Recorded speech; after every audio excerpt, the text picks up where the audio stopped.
मान्यवर महोदय, मैंने इस बजट को कई बार पढ़ा इसको, लेकिन मैंने कहीं भी इस बजट में नौजवानों के चरित्र निर्माण की बात कहीं पर नहीं पढ़ी है।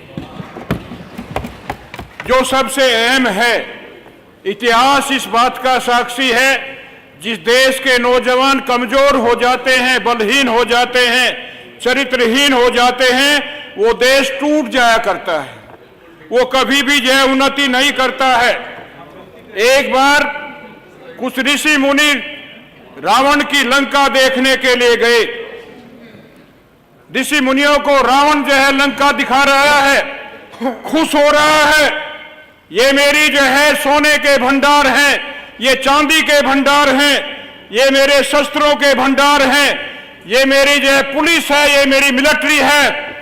जब खुश हो रहा है रावण बताता हुआ, एक ऋषि ने पूछा, मुनि ने पूछा कि रावण, आपने अपने सारे भंडार दिखा दिए, रसायनशालाएं दिखा दी, मिलिट्री दिखा दी, पुलिस दिखा दी, लेकिन कहीं आपने चरित्र निर्माणशाला नहीं दिखाई है।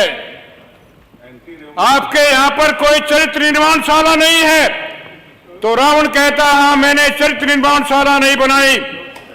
तो ऋषि कहता है, हे रावण, लंकेश, मैं आपको बता करके जाना चाहता हूं, तेरी लंका में चरित्र निर्माणशाला नहीं है, तो एक दिन तेरी लंका जल करके खाक हो जाएगी। इसलिए मैं सरकार को बताना चाहता हूं कि इन्होंने जो है चरित्र निर्माणशाला का कोई भी जो है इसमें अध्याय नहीं जोड़ा है। इसलिए एक दिन जो है सरकार भी जो है अपने आप ही गिर जाएगी, अपने आप ही भ्रष्टाचार हो जाएगी। मान्यवर महोदय, मेरा देश कृषि प्रधान देश है। आर्य समाज के संस्थापक महर्षि दयानंद सरस्वती ने किसान को राजाओं का राजा बताया है।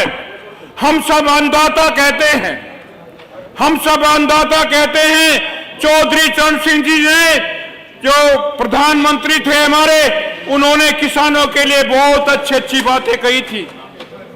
लेकिन आज अन्नदाता किसान का बेटा, जो धरती माँ का सीना चीर करके अन्न पैदा करता है, गन्ना पैदा करता है, और वो जो है गन्ना पैदा करके भी अपने परिवार का पालन पोषण अच्छी तरह नहीं कर पाता है।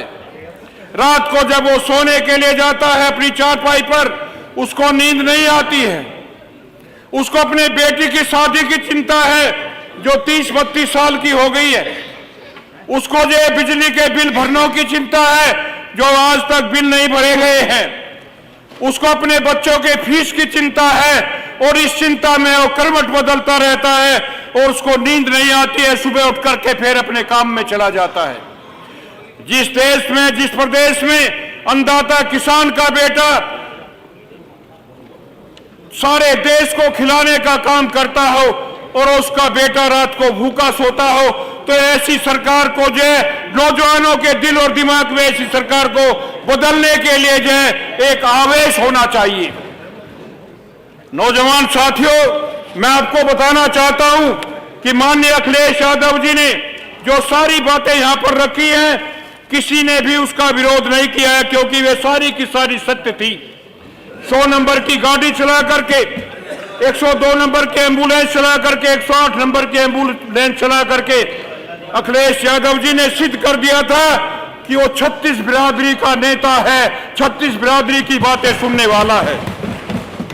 लोग जो है, भारतीय जनता पार्टी के लोग अखिलेश यादव जी की पानी पी पी करके बुराई करते हैं, पानी पी पी करके बुराई करते हैं अखिलेश यादव जी की।